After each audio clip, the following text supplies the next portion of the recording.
the eternal truth. We believe in you, God, our strength and salvation.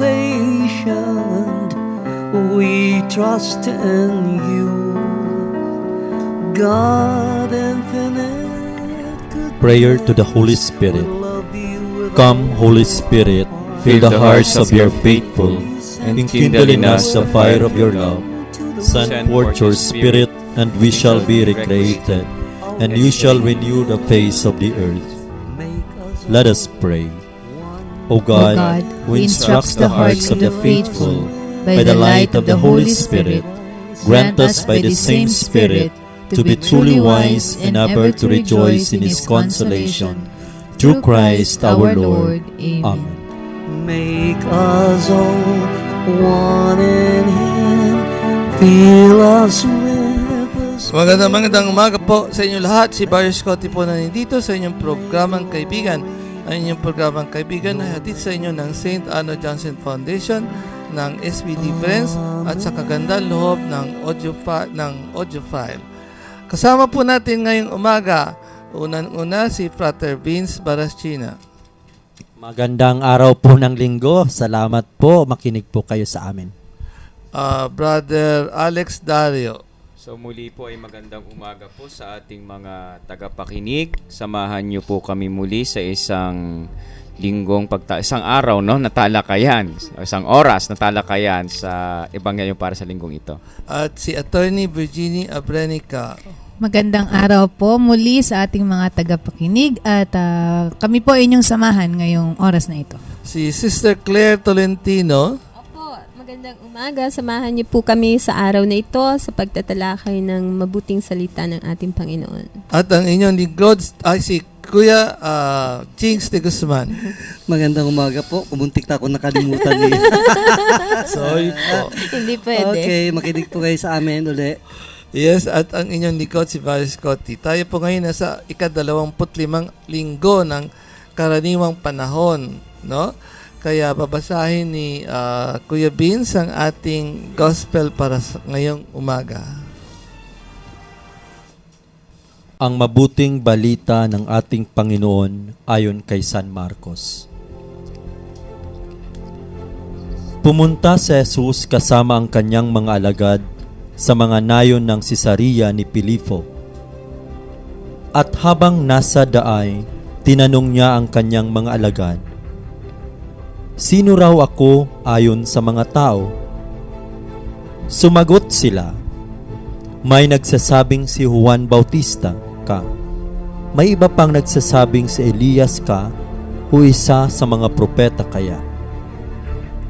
At tinanong niya sila, "Ngunit ano naman ang sinasabi ninyo kung sino ako?" At sumagot si Pedro, "Ikaw ang Mesiyas." At inutusan niya sila na huwag sabihin kanino man ang tungkol sa kanya.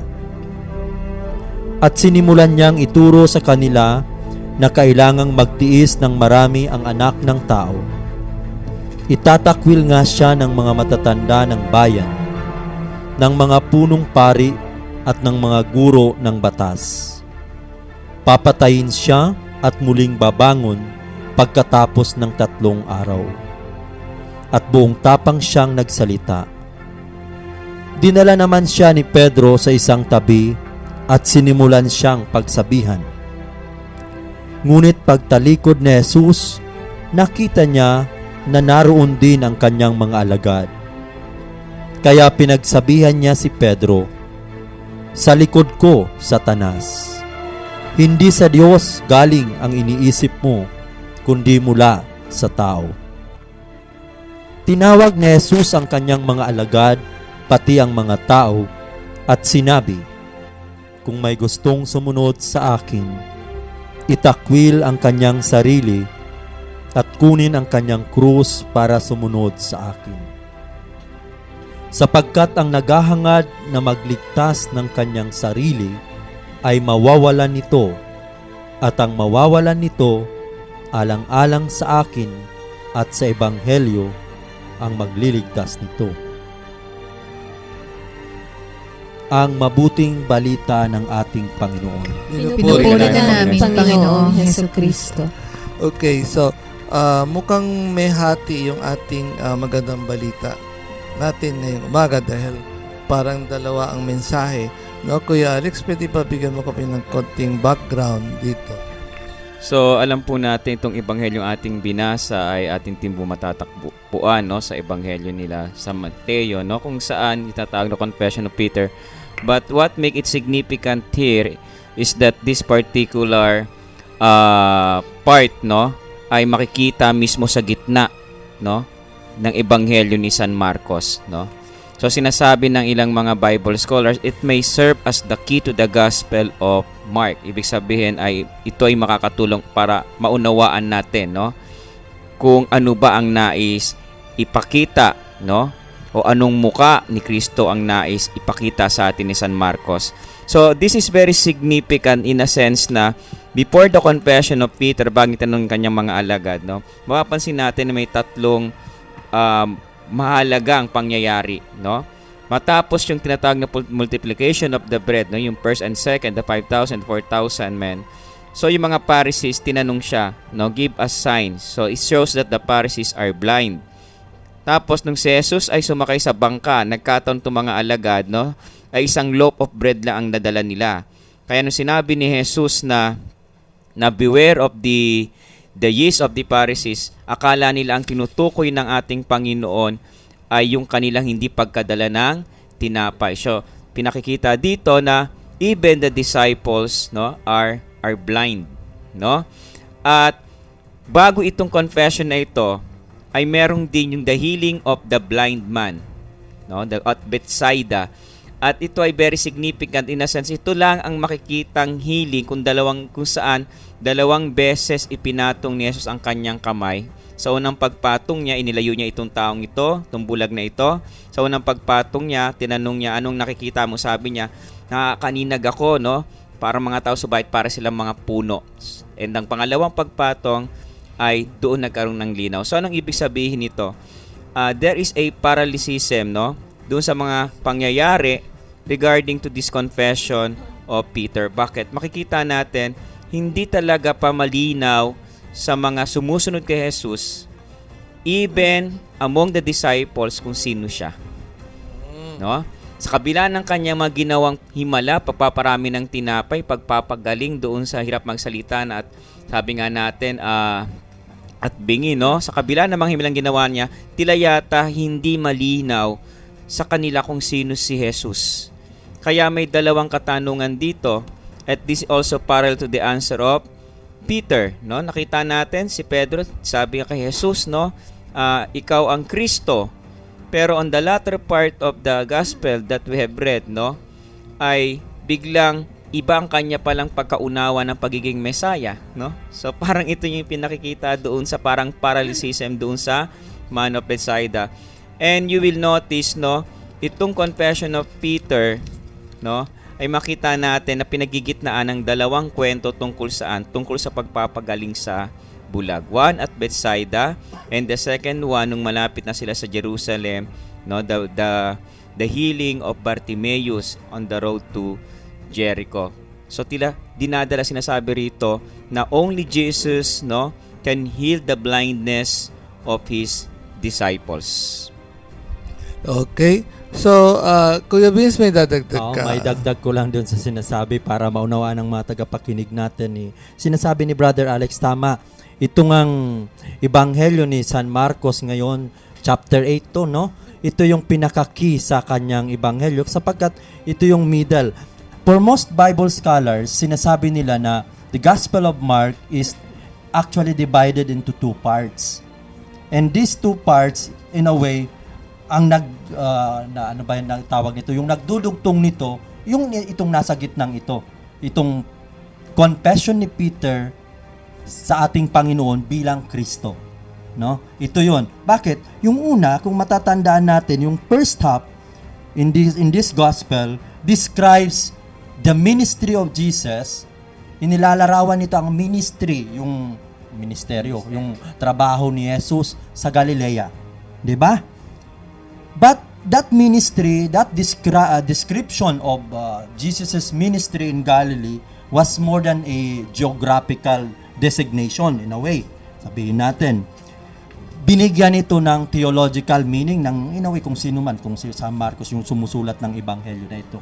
May theological meaning ito at kung makikita natin dito sa first half ng gospel ni San Marcos, 'di ba? Patayata yung last Sunday no na gospel kay Saint Mark din. Chapter 7 yun. Pata yung word doon na be open. Yun yung pagpapagaling. Kasi talita ko more whatever, no? Kasi yun lang nagpapatunay na yung characteristic emphasis ng first half ni Saint Mark is on the miracles of Jesus. Yung mga milagro na mga ginawa ng ating Panginoon. Samantalang itong second half na sinisimulan nitong announcement na ito, itong confession na ito ni Peter dito sa chapter 8 na ito, emphasize yung passion na ni Jesus and kung ano yung implication ng kanyang nalalapit na paghihirap at pagkamatay sa cross, ano yung implication nun sa pagsunod ng kanyang mga alagad, yung discipleship na tinatawag. Paano ito? Ano yung sinasabi nito sa kanya? Kaya mahalagang tingnan natin ito kasi dito lahat dito magpa-part ways, dito rin nag-ugnay parang nag-melting melting pa. Kaya is literary hinge ito.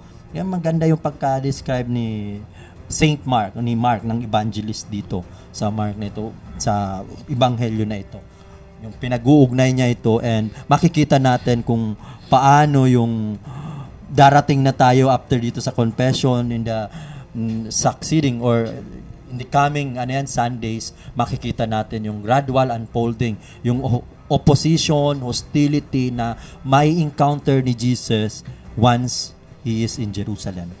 I see. So, Attorney Ini, ano kaya ang dahilan bakit naisipan ng ating Panginoon na tanungin ang mga alagad niya kung sino siya, ano ang pagkakakilala sa kanya? Kung mapapansin niyo po dito sa Ebanghelyo, brothers and sisters at sa ating mga tagapakinig, sa Ebanghelyo sinasabi dito na si Jesus at ang kanyang mga disipulo ay naglalakad, di ba? Set out for the villages of Caesarea Philippi. So, ang dami na nga ni Jesus na ginawang mga mirakulo. Isa rin to para malaman nyo, ano bang reaction ng mga tao? Kumusta na ba mga nangyari sa mga, ano bang tingin nila sa akin? So, pero, tinanong niya, sige, sabi ng mga tao, ikaw daw si John the Baptist, sabi ng iba, ikaw si Elijah, o di kaya isa sa mga propeta. Pero ang mahalaga kay Jesus is sino ba ako sa iyo na aking tagasunod? So, si Jesus sa paglalakbay natin sa buhay, nakasama siya. Gusto niya ring malaman, sino ba ako sa iyo? Sa iyo na isang Kristiyanong tinawag ko na maglakbay kasama ko. Sino ba ako sa iyo? Yun ang mahalagang tanong dito. Who do you say that I am? So, at maganda yung confession ni Saint Peter, no? Ikaw ay si Kristo. Diba? You are the Christ. Ganun pala yun. So, Ate Claire, sa iyo ba, sino ba si Kristo? Naku, sino nga ba si Kristo sa buhay ng bawat isa sa atin? Para sa akin, si Christ ay laging buhay. Si Kristo ang siyang nagbibigay ng maraming grasya sa bawat isa sa atin. Pero parang tulad ng bulag, hindi natin nakikita yung mga pagpapala na binibigay ng Panginoon sa ating lahat. Kaya sana makita natin na si Kristo ay buhay sa ating buhay, sa ating puso, at sa ating pag-extend ng tulong sa ibang kapwa. Para sa akin, si Christ ay buhay at siya ang ating Panginoon. Yung bang Kuya Vince, Kuya Alex, yung bang sagot ng mga alagad sa ating Panginoon, yung ba ay naging malalim na yung sagot nila at personal na ba yung sagot nila doon? Actually, yung pagkasagot dito nung sino ba yung sumagot si Pedro, no? Ikaw ang Mesiyas, Savior Diba? Kasi kung maalala natin, ang gospel naman was in a way codified or written after nung nangyari na yung pagkamatay at muli nang nabuhay ang ating Panginoon, di ba? Ilang taon ba ito bago sinulat itong kay Marcos? 30 to 40 years after 30, that death. 40 Kaya years after they were that. just recalling in a So, way. scripted. Sige. Parang ganon. Kaya ito na yung agenda nito. Papasok na yung talaga yung theological agenda in a way. Hindi ko masabing theological agenda to ni San Marcos or ng Evangelista kung sino yung evangelist nito.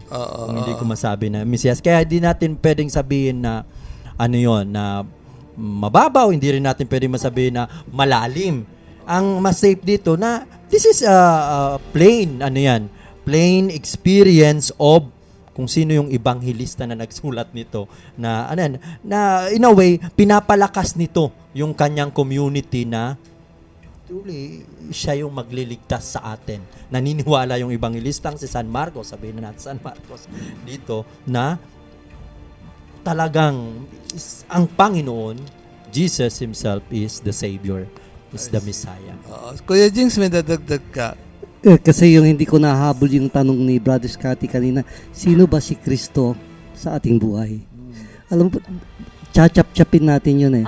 Unang-una, doon sa unang tanong doon, sino ba si Kristo? Kasi bago natin masasagot na maganda yung sino ba si Kristo sa ating buhay, malalaman muna natin sino ba talaga si Kristo sa tingin natin. Si Kristo, kamukha ng tanong ni Jesus Christ kay Mark at saka doon ayon kay Mark. Pero may version si Matthew dyan nasabi niya gano'n, medyo mahaba-haba na dapat naka-integrate. Pero anyway, pag-usapan natin yung mamaya. Kaya ako ang point ko is sino ba si Kristo? Para may relate natin siya sa ating buhay. Anong pananaw natin kay Kristo?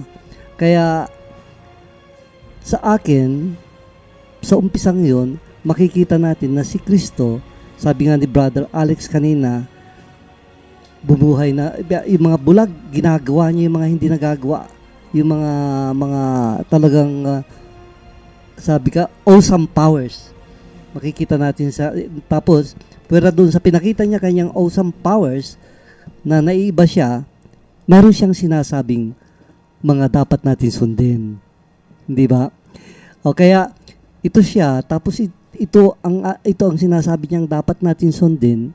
Kaya ngayon natin masasagot, sino ba siya sa ating buhay? Naniniwala ba tayo na si Kristo ay ganito? At naniniwala ba tayo dun sa sinasabi niya? Ngayon dun ba sinasabi niya, ginagawa ba natin? Yun ang Kaya Sister Claire, ginagawa mo ba?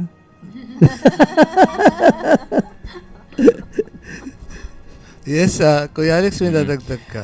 Kaya ng akin nabanggit kanina, there is really parallelism between, this confession of Peter and the event that occurred before this, yung blind man of Bethsaida.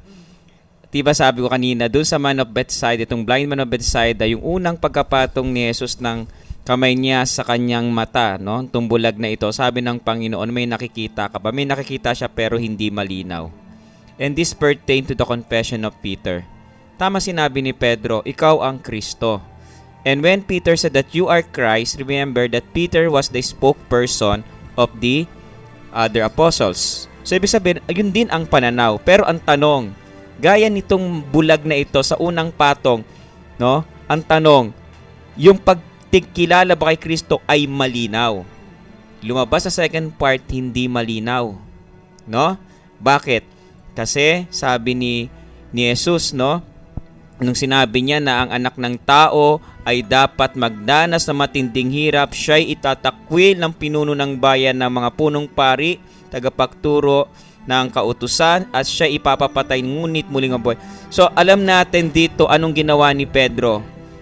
Sabi dito, hayagang sinabi niya ito sa kanila dahil dito'y dinala siya ni Pedro sa isang tabi at sinimulang pagalitan.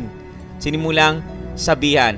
Pero napaganda ng ginamit ni San Marcos sa verse 33. Sabi ganito, ngunit tumalikod si Jesus tumingin sa mga alagad at sinabi kay Pedro. So tumalikod, tumingin sa mga alagad, ibig sabihin, the word, umalis ka Satanas, no? The word na hindi mo talagang nauunawaan ang iyong pagkasabi na ako ang Kristo is not only addressing to Peter, but to the disciples, to the other disciples or the other apostles, no? Ibig sabihin, ang pagkakilala nila ng Kristo ay yung Kristong, sabi natin, the messianic, the political, no? The political leader who will liberate them. Kaya nung sinabi ng Panginoon na siya'y mamamatay, maghihirap, parang hindi nila matanggap 'yon.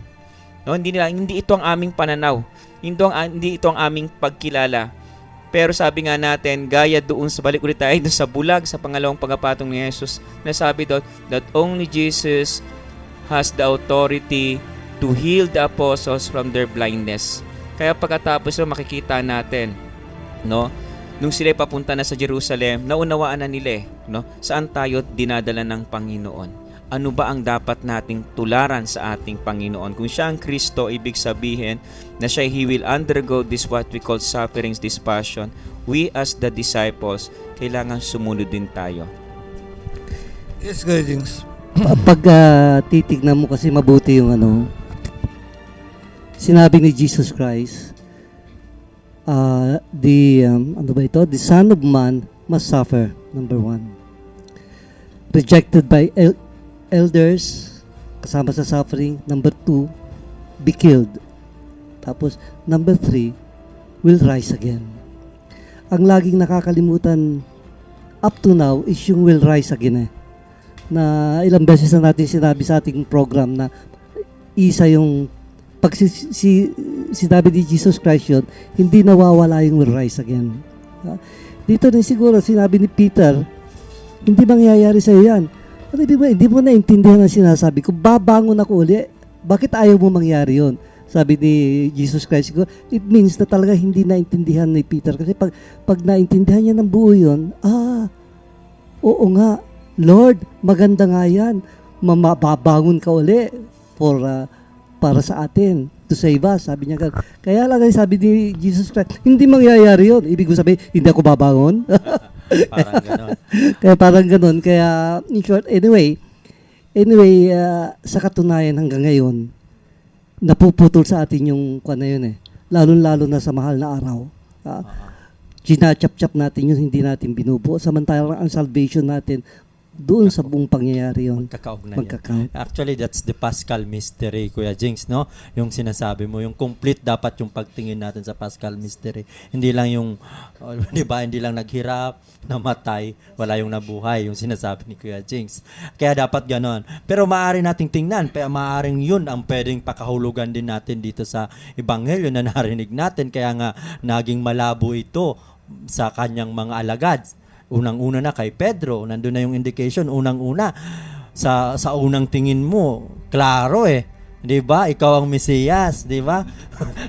Towards the end, hindi pala, kasi kaya nga nag-blur, clarify, yun ang tinutukoy ni Kuya Alex, ni Brother Alex kanina, na kung sasabihin talaga natin, actually, ang pinaka-contention dito is, yung pinaka-point dito, dinadala tayo doon sa paglilinaw na ginawa ng ating Panginoon na yung katotohanan na anong tawag nito?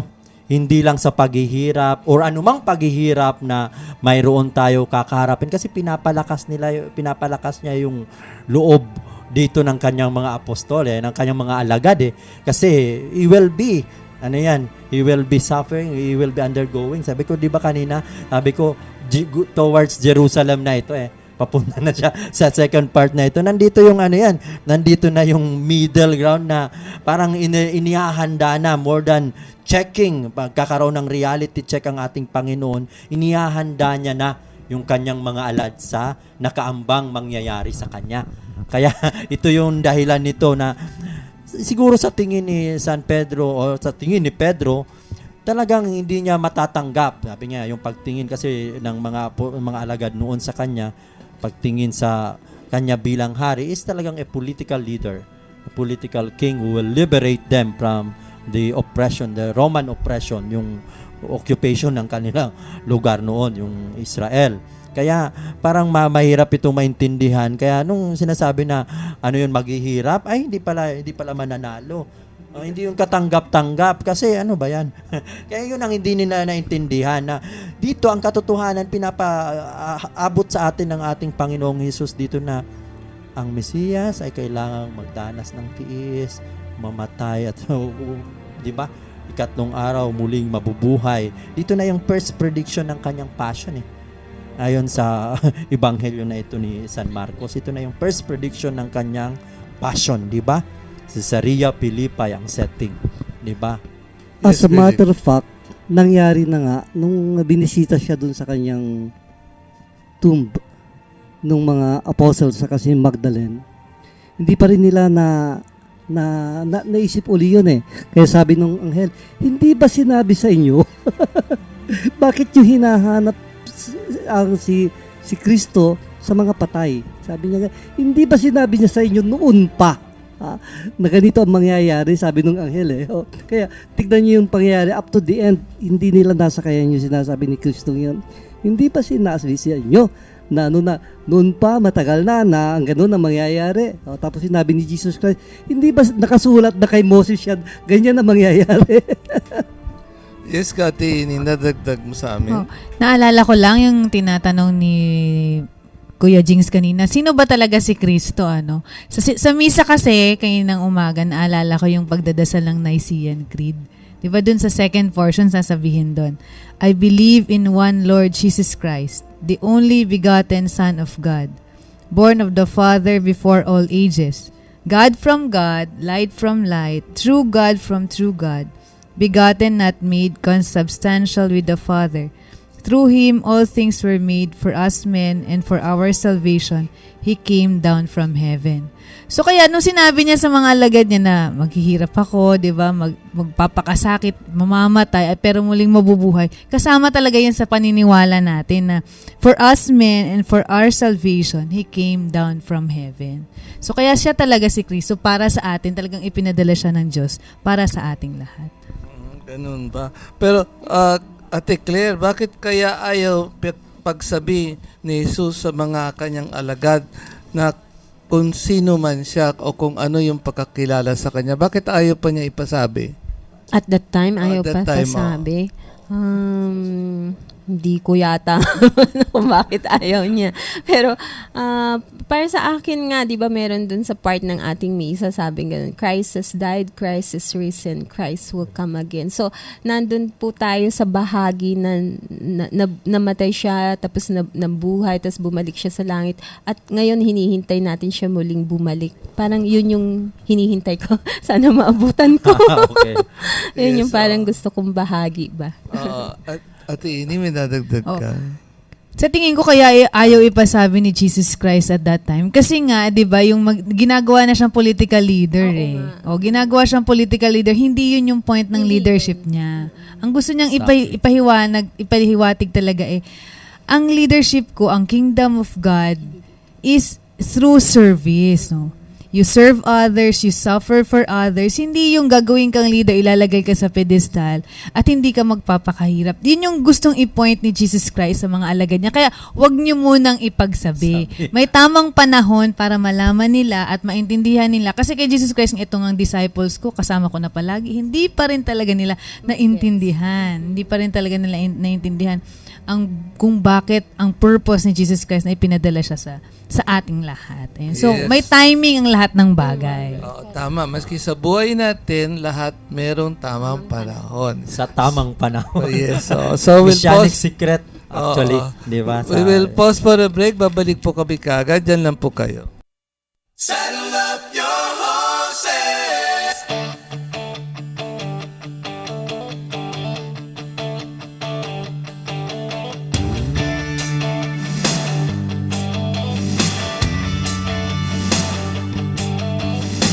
Started out this morning in the usual way, chasing thoughts inside my head of all I had to do today. Another time around the circle.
Okay, mga kapatid, nandito po kami sa aming second half portion ng ating programang hatid sa inyo ng St. Anna Johnson Foundation, SBD Friends, Audiophile, Leola Medical Supply, Clotilde Medical Supply, St. Bernadette Publishing Company.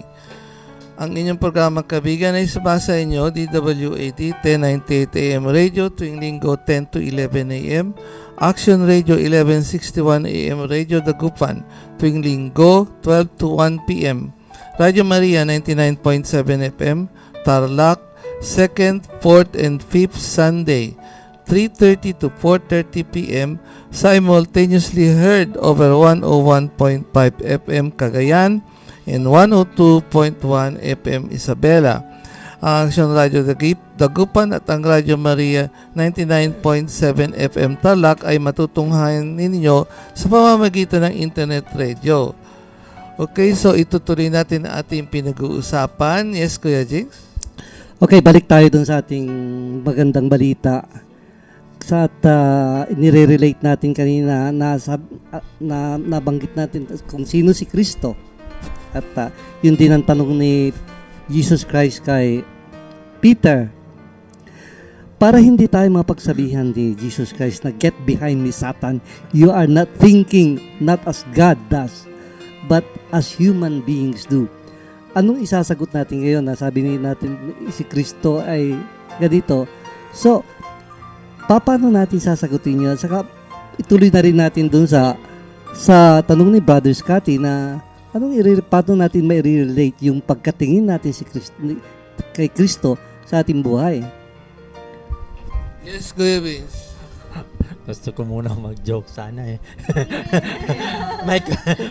Uunahin ko na ng tawa. Sobra. Hindi. Kidding aside sa mga tagapakinig natin, dito rin sa ating mga pinag-uusapan natin.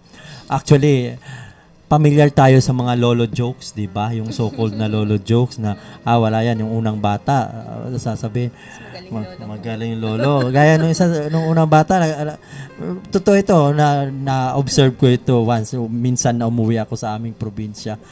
Unang bata, natatawa ko kasi bumabalik yung aking kabataan na pinagmamasdan sila. Sabi nung unang bata, yung lolo ko, pinahukay niya daw yung Atlantic Ocean. Yung sabi naman nung kangalawang bata, yung lolo ko, nilangoy niya yung Pacific Ocean. Tapos naman nung pangatlong bata naman, wala yan sa lolo ko. Inukay niya or pinatay niya. Hindi pala inukay. Pinatay niya yung Dead Sea. Pinatay daw yung Dead Sea nung pangatlong bata. Pero, in relation to what we are talking about, diba, we are sharing with one another, pinagsasasabi natin, ganito rin siguro nagmumurmur din yung mga alagad ni Jesus nung mga panahong iyon. Kasi, totoo naman, taong-tao naman sila. Siyempre, what will they think? They will think as what the humans do, di ba? Ano man yung mga iniisip nila, kaya nag-argue sila, pero natameme. So, excuse me for that. Natameme sila nung napanganga nung hinarap na sa kanila yung bata. Di ba? Naalala nyo yun? Yung bata na ang kaharian ng Diyos ay dito, wag nyo silang pigilang lumapit sa akin. Ito yung, paano naman makikilala ng bata dito si Jesus? Paano naman yung yun? Di ba yun din ang sagot ko na siguro ang pagkakilala ko sa ating Panginoong Jesus, masasabi ko na hindi ko masasabi na talagang kilala ko siya, no? Kilala ko na siya. Ang sa akin lang ang Jesus na ito sa akin ay kaibigan. Kaibigan na handang palagi nandyan sa tabi mo kahit wala ka mang yan. Ito ang pagkakilala ko sa kanya, and sa paraang ito ako nakakapag-relate sa kanya ng mas madali. Kaya, ang aking Jesus ay ang aking kaibigan. Kaya nasa programang Kaibigan ka. Kuya Jigs, sasabihin. Pasok. Well, ang madaling pagkandak ng iyong buhay, pag meron ka mga gustong desisyonan o gustong mag-react, itanong mo lang sa sarili mo, anong gusto ni Kristo na gawin dito? Halimbawa, galit ka sa isang tao. Ano ba ang sabi ni Kristo doon sa nagawin doon sa taong yan? Sasabihin ni Kristo, mahalin mo. Pag hindi mo tinanong yun, hindi ka makapagre-react according to sa yung sinasabing kilala mo si Kristo. Kaya yun lang tanungin mo lang lagi ano bang tapos pag may problema ganito, ano bang sinasabi ni Kristo? Actually kumpleto Ako ginagawa ko laging siya may tagot. Ano ba ang lulutuin ko? May sagot din. Sasabihin sa akin, bahala ka. Sige, Kuya actually, Vince. naalala ko tuloy yung isang naikwento sa akin. Related pa rin dito sa Ebanghelyo. Minsan naikwento ng aking kaibigang pare, isang kaibigang pare, na yung sinasabi niya na, actually dito sa Ebanghelyo daw na ito, mayroong dalawang pagtataya ng kanyang sarili. Yung, di ba yung una, yung punong-puno ng kanyang sarili. Sino ito? 'Di ba? Maaring katawanin ito o kitang-kita natin ito kay San Pedro, 'di ba? Kay Pedro, 'di ba? Yung isa naman ibinibigay yung kanyang sarili, buong-buo. Si Kristo, si Jesus, 'di ba? Na kaya nga wag mong hadlangan, wag mong hadlangan ang plano ng Panginoon, ng Diyos sa akin na ako'y maghihirap. Pero anumang bagay na mahirap, nagiging madali kung may pag-ibig sa ginagawang ito. Kung may pag-ibig kang inilalagay doon, inilalaan. Kaya siguro ito yung challenge natin na paano tayo makapag-alay din ng ating sarili. Diba? Huwag tayo maging punong-puno ng sarili. Well, we should not be full of ourselves, but indeed give everything what is in ourselves, no, to others. Yes, Kuya Alex. Kaya nga mapapansin natin kanina, no, pinagbawalan ni Jesus yung mga alagad niyang sabihin, no, kung sino siya sa ibang tao, kasi nga sila mismo ay hindi pa nila lubusang kilala ang Panginoon. No? Sabi nga natin, baka mag-lead ito sa misconception kung sino ba talaga siya. So dito papasok yung aspeto ng seeing God, no, in a personal way. Kasi ang Diyos ay nakikipag-usap sa atin, nakikitagpo sa buhay natin in a very personal way, no? Ibig sabihin, sabi nga natin, yung pananampalataya, it is our response doon sa pagpapakilala ng Diyos sa ating buhay. Pero lagi natin tatandaan, though that faith is personal, it has a communal aspect. Ibig sabihin, kung naramdaman ko sa personal kong buhay, ang Diyos ay nagpakilala bilang isang Diyos na mahabagin, then I should be transformed as a compassionate person. At as a compassionate person, kailangan ito ay dalhin ko sa aking kapwa. So, ibig sabihin, makikita rito, no, yung tinatawag na nakilala ko ang Diyos in a very personal way, binago niya ako, and I will be sent to mission. So sana yun ang ating makita, no? Na kung talagang naranasan mo at nakilala ang Diyos sa buhay mo, nagkakaroon ka ng pagpapanibago. Pero hindi doon nagtatapos yon. Ang pagpapanibago mo ay isang lamang paanyaya na ikay dinadala sa tawag ng paglilingkod. Yes, Atini. Share ko lang yung reflection ko, no, sa gospel na ito, kasi may mga characters, 'di ba? Si Jesus, yung disciple niya, tapos si Peter, 'di ba? Naisip ko lang yung sarili ko dito, para akong sigurong si Peter. Yung bakit kailangan i-emphasize yung paghihirap, no? Kasi parang Lord, kailangan ba talaga yung paghihirap para lang sumunod sa iyo, 'di ba? Parang ang hirap naman kasing tanggapin, at ang hirap naman intindihin na kailangan kang magpakasakit para sa iba, kailangan mo itong gawin para sa iba. Pero yun na nga ang sabi ni Jesus, hindi, kailangan yung mag-isip gaya ng pag-iisip ng Diyos, no? It's really following how the Lord thinks. So, dito na-realize ko, ang gusto talaga ni Jesus Christ na ma-form sa ating lahat is yung way of thinking. Yung mahalaga kasi yun yung pag-unawa at ang pag-iisip. Kasi doon nag-uugat yung mga actions, di ba? So, naalala ko lang yung sa mga nakaraan nating mga discussions about the bread of life na kailangan talaga na sa araw-araw tayo ay mapuno ng pag-aaral ng salita ng Diyos. No? Kasi dahil dito lang natin siya lubos na makikilala. So, araw-araw magbabasa tayo ng Bible, kahit isang verse, isang chapter. Kasi dyan yung sa salita ng Diyos natin siya makikilala. Doon natin talaga masasabing, meron akong personal relationship with the Lord Jesus Christ. So, Ate Claire, sa iyo, ano ang naging mensahe nitong gospel na ito? Alam mo, Brother Scotty, at sa mga tagapakinig natin, ma-share ko lang po yung aking, siguro mga a month ago, meron lang akong personal na, siguro dinadala. Ang hiniling ko sa kanya nung nagdadasal ako, sabi ko, Lord, bigyan mo naman ako ng sign. Mahilig akong humingi ng sign eh. Although I cannot see, dahil hindi po ako nakakakita, humiling po ako ng kulay pula. Sabi ko, anything, basta pula sa panaginip ko, whatever, may magbigay sa akin bulaklak na pula or may nahulog na panyong pula, whatever. Sabi ko, Lord, bigyan mo akong sign na itong aking dinadalang suliranin, itutuloy ko pa ba yung aking dapat gawin na misyon o hindi na? Alam niyo po, yung panaginip, lagi sa panaginip ko siya sumasagot Yung puso ko daw, di ba, parang heart shape na gano'n, parang nasa baba, konti na lang siya, parang 1/4 na lang, na may dugo-dugo. So sabi ko, kinilabutan ako kasi paggising ko, sabi ko, Lord, anong ibig sabihin nun? Sabi ko ganun.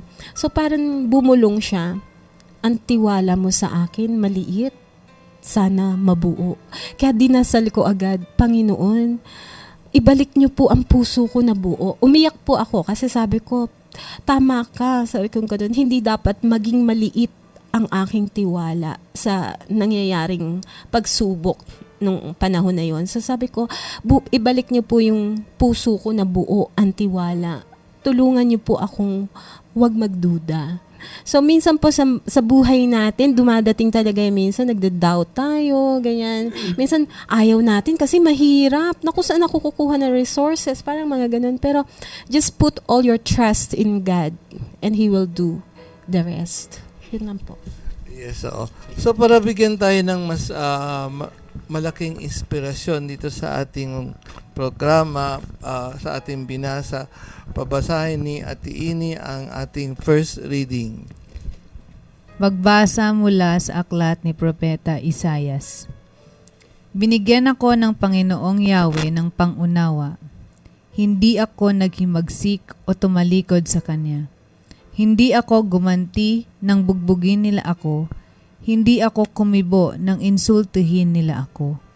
Pinabayaan ko silang bunuti ng aking balbas at luraan ang aking mukha.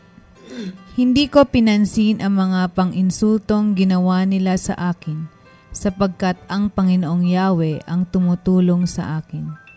Handa akong magtiis, sapagkat aking nalalaman na ako'y hindi mapapahiya.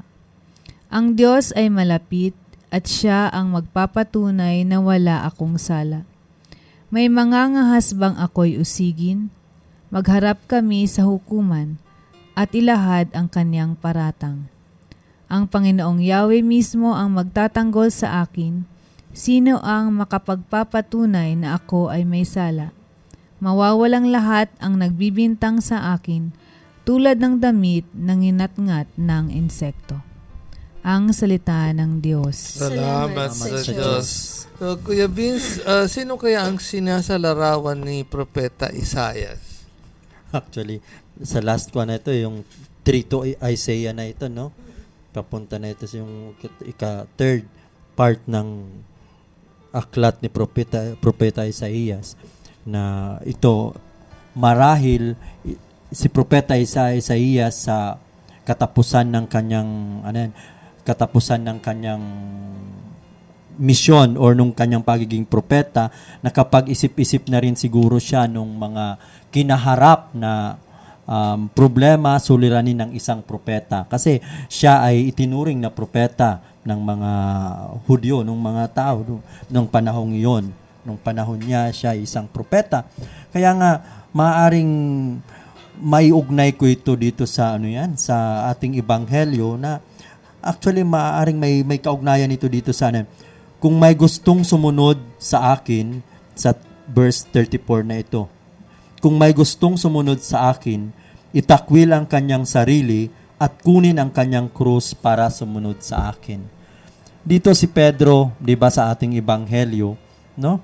Nakita natin kung paano sinagot ng Panginoon si Pedro na yung totoo, yung following Him, the path to discipleship with our Lord and Master Jesus is not an easy easy following, no? Hindi ito madali. Kaya kung isipin mo, itakwil ang sarili, no?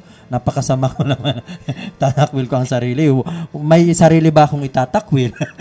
Kung namimiloso pa akong magtatanong. Pero actually, touching ito sa akin kasi ito yung mga naglilingkod sa amin. Nung tinawag kami ng Diyos, sabi ko, sino ba naman ako na tawagin niya, na gawin niyang isang brother, and eventually, kung papagkalooban niya pa, gawing pare, isang ganap na pare, para bang nanlilit din. Nanlilit ako sa aking sarili, no? Na sino ba ako na tatawagin niya? Makakaya ko ba yung pagsunod sa kanya? Kaya dito rin siguro in relation to the prophet Isaiah, 'di ba? Na hindi siya, sinabi niya dito, hindi ako tumutol nung ako'y bugbugin. Di ba? Ang ganda-ganda noon. Parang, parang sabi ko, parang, di ba siya nasasaktan? Nagpapakamartir ba siya?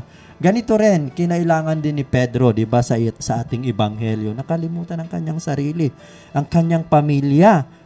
Kahit na sabihin natin na simple karaniwang mangingisda lang, di ba? Mangingisda si Pedro, pero hindi naging madali ang kanyang paglimot sa kanyang pamilya, yung pag-alis niya, hindi naman paglimot ba, paglisan, kasi kinakailangan niyang lisanin ang kanyang pamilya para magkaroon siya ng focus, paglilingkod sa ating Panginoon talaga. Kasi hindi importante, hindi pwede yung half-hearted ka when it comes to discipleship to Jesus. Kaya itong ganda ng expression ito, ang ganda ng ang ganda ng paglalarawan ng ating unang pagbasa at sa ating ebanghelyo na konektado talaga sila.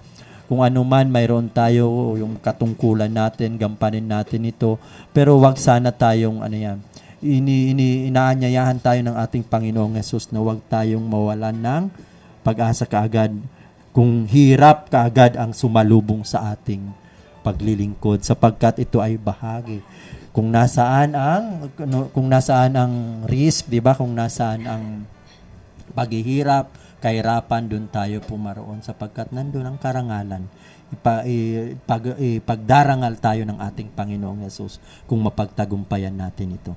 Kung yung anumang tungkulin na ating ginagampanan sa lipunan. Yes, Kuya Jing. Alam mo, kuminsan yung mga problema yan, yung parang ma-practice natin na ating pasensya, at saka yung mga pagpapatawad, yung mga binigay sa atin na virtue ng ating Panginoon, magagamit natin. Hindi natin magagamit yan pag laging maayos ang buhay mo. Kailangan na magamit mo yung pagpapatawad pag meron kang patatawarin. Pag wala kang patatawarin, hindi mo magagamit yung pagpapatawad mo, hindi ba? Yung pagpapasensya mo, kung wala diyang taong kailangan pong pagpasensya, paano magagamit yung pagpapasensya mo, hindi ba? Hindi ka matritrain. Pagdating ng araw, baka pagdating ng pag matanda ka na, hindi ka makapagpasensya, atakihin ka sa puso. O kaya galit na galit ka, hindi ka makapagpatawad. Kaya yung mga, kung ano yung talagang kailangan, i-practice mo yung virtue na binigay sa'yo ng ating Panginoon. Totoo Yes, po Ate. yun. Natutuwa ako dun sa sinabi ni Kuya James. Kasi naalala ko dati nung maliit ako, dasal ako ng dasal, Lord, gawin mo akong pasensyosa, gawin mo akong pasensyosa. Araw-araw na lang, yung mga kapatid ko makukulit. Sabi ko, Lord, nainis ako sa mga kapatid ko. Ganyan, sabi, di ba nagdadasal ka maging pasensyosa? Kailangan ilagay kita sa sitwasyon. O kailangan pala, ilalagay ka sa isang sitwasyon na magpapakita ka ng patience. So, sa sitwasyon na conflict, magulo, tapos kung gusto mong maging mapagbigay, Lord, gawin mo ako mapagbigay. Bibigyan ka ngayon ni Lord ng mga nangangailangan. So, doon makikita kung magiging mapagbigay ka ba. So, kaya nga, parang kagaya ng sharing mo kanina, Ate Claire, na minsan nga yung mga trials, no, yun yung way kung saan talaga madidevelop mo yung virtues. Tsaka, mai-imitate natin si Jesus Christ, yung kanyang mga examples. Yung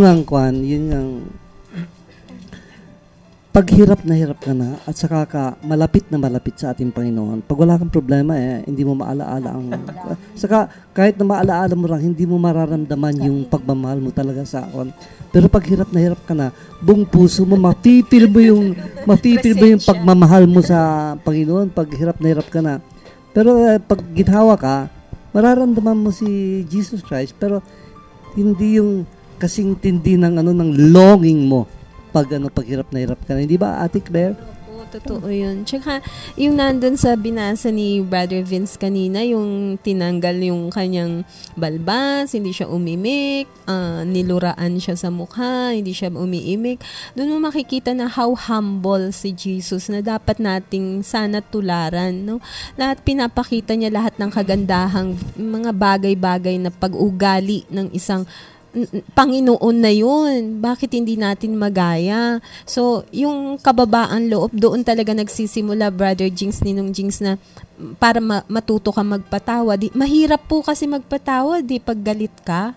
Pero kung may kababaan loob ka, kung babasahin mo, tulad sabi ni Attorney Ini, magbasa tayo. Kahit one stanza lang sa araw-araw po, mga tagapakinig. Kung magbabasa po tayo ng salita ng Panginoon, ito po ang gagabay sa maghapon nating araw-araw na buhay. Napakaganda po. Ang sarap magbasa ng Bible. Yes, may dadagdag ka? Ko tuloy yung kasi kadalasan 'di ba ang sa amin sa buhay religious in religious life, we tend to forget that in our desire to be perfect, because 'di ba yan ang command ni injunction, or yan command ni Jesus, sinabi niya be perfect as I in heaven is perfect, ganon be merciful as you are merciful, ganon yung striving for perfection. Pero nakakalaman, perfection is an enemy of the good. Why? Kasi mahirap paniwalaan yun kung nakakalimutan namin sa buhay religious na ito, sa religious life, na what we are really doing is actually, tawag nito, we are all imperfect there, no? So, impossible, next to impossible yung perfection na ma-attain mo talaga yun. Kasi, sabi ko, it's, religious life is a constant search for this God. Ang isang nagpapatuloy na paghahanap sa Diyos na ito sa buhay sa buhay namin personally, and sa buhay din ng ibang tao. Hindi ito parang kasi di ka talaga makapagsasabi, 'di ba, kay Henry Nouwen yata 'yon, yung wounded healer ka, 'di ba? Kung ikaw mismo ay wala ka namang sakit, 'di ba? Hindi ka nagkasakit. Paano ka makakapagpagaling? Even Jesus himself is trying to give us a message here. Naalala ko kasi sa Brother Jinx na sinasabi niya kanina na paano ka makakapagpasensya, yung gano'n, yung wala namang papasensyahan. Parang sabi ko, totoo nga naman, kahit na philosophical yung dating niya sa akin. Pero that's true. Parang halimbawa yung mga race car drivers, maghahanap sila ng mahirap na ruta para matrain sila, gano'n. Yung mga mga golfers, maghahanap sila ng mahirap na mga tawag doon, terrain, para matesting nila yung galing nila pag-aaral. Kamukha ng mga pag nag-aaral ka ng piano,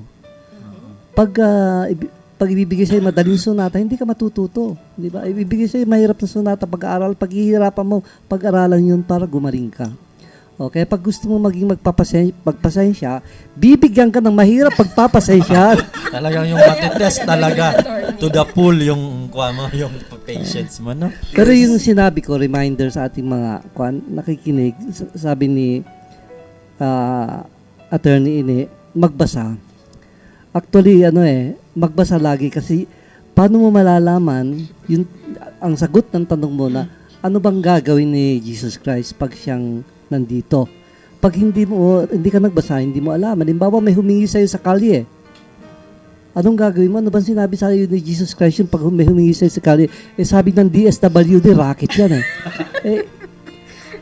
Yun ang sabi ng tao. Anong sabi ni Jesus Christ? Hindi ka nagbasa. Magbasa. Hindi mo alam. Kahit kailangan magbasa. Loaded na kagad ng panguhusga. Sabi ng testament. Minura ka. Kinat ka sa kalye. O kaya kumunti ka na nasa kasaan. Tapos minura ka pa ng driver. Anong sasabihin ni Jesus Christ dito sa di pag hindi mo alam, bumurahin mo rin yung driver. Gaganyanin mo pa. Pero pag kilala natin si Kristo kung sino siya, tapos alam natin kung paano siya namuhay at alam natin kung paano tayo gusto mamuhay at sinabi naman niya kung paano. At sabi ni Attorney, babasahin natin lagi. Pagdating ng mga bagay na ganyan, alam natin kung anong gagawin natin. Hindi natin sinusunod yung sabi ng tao. Ang sinusunod natin yung sabi ni Jesus Christ ayon sa kasulatan ng mga testigong nakarinig sa Kanya na kilalang-kilala siya.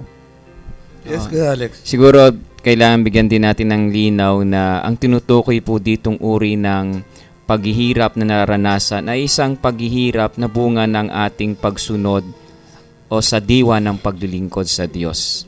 Hindi po sinasabi rito na yakapin natin ang kahirapan. Kung ang kahirapan na ito ay sabi nga natin ay taliwas, no? Sabi nga natin may mga paghihirap kasi na ang bunga ay dahil sa kasamaan ng tao. Pero dito ang tinutukoy po rito na tayo ay maging bukas at magtiwala sa Diyos, yung mga paghihirap na ating dadanasin, bunga ng ating pagsunod sa kalooban ng Diyos sa diwa ng paglilingkod. So, ano ba ang leksyon sa atin itong tatlong gospel nito? Anong connection nila ng tatlong tong readings na ito? Yes, sino makakasagot, Kuya Vince? Grabe ako talaga. Parang Mark din ako. Ako yung magtatagpo. Ang tatagpo dito sa middle. Itong gospel niya nga is talagang... Kasi pinagsama-sama nila itong tatlong readings nito. Anong dahilan?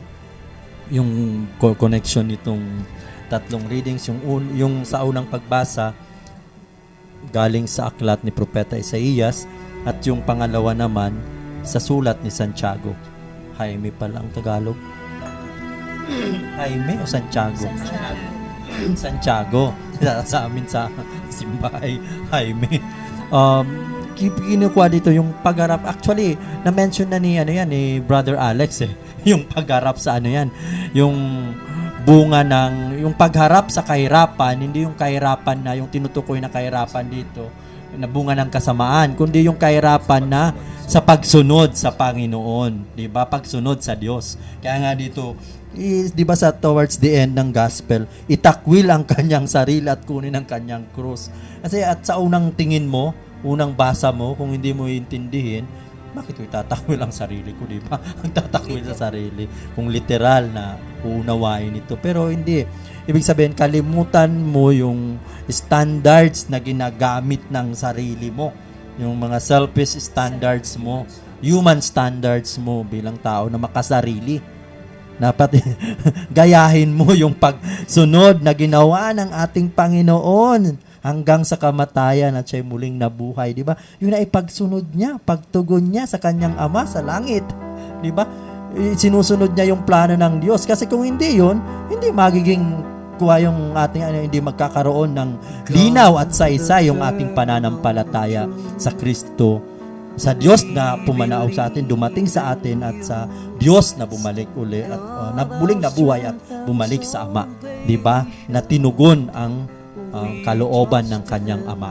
Kaya ito rin ang challenge sa atin ni Jesus dito, na in a way, lahat, nandun yung kahirapan sa pagsunod sa Kanya, pero pagtatagumpayan natin ito kung gagayahin natin yung ginawa ng ating Panginoong Jesus. So in other words, maggawa tayo ng personal na ugnayan sa ating Panginoon.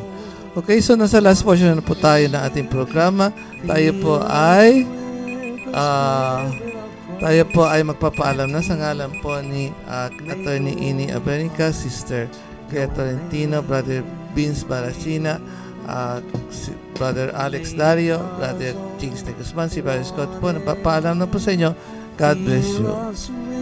The Spirit of Christ, that we may glorify your name.